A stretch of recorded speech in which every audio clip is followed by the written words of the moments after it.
kok dimasukkan orang Maloko kok ke dalam ranjiawa. Itu salah. Harusnya Assalamualaikum warahmatullahi wabarakatuh. Ada jo persoalan yang bertanya masalah ranji. Ada kemudian dek sayang jo orang Maloko dimasukkan orang Maloko kok ke dalam ranjiawa. Itu salah. Harusnya tetap walaupunnya ranji itu kan wak buek berdasarkan susunan silsilah, berdasarkan keturunan ibu atau matriarkat. Maka kalau ada orang yang Malako, jangan sampai dimasukkan dalam ranjiawa.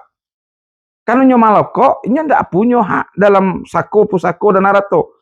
Konflik yang terjadi di Minangkabau, karena sayang jo orang, itulah kearifan masyarakat Minang.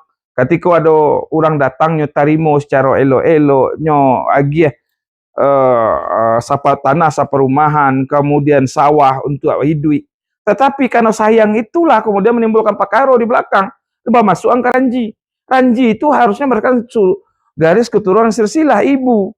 Untuk itu, kenapa? Dampaknya adalah bahwa bertahun-tahun, berpuluh-puluh tahun, awak bingung mana awak nan asli, dia orang yang Malako. Untuk itu, terlampau banyak masalah sako, pusako, dan harato yang terjadi di awak.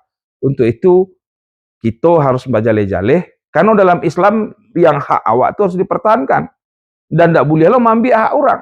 Karena banyak sengketa-sengketa di Sumatera Barat menyangkut tatanan masyarakat Minang, itu karena banyak kemudian orang Malako, karena dek sayang orang dulu dimasukkan. Malah kemudian dulu orang mencari kutuyu, ditunjuk tanah jo sawah, dia gih. Tak sampai rumah, nah tuh dicari kutunya, ditolongnya, ada gih. Begitu orang dulu. Dan sampai kini orang Minang bantu itu, suka menolong orang.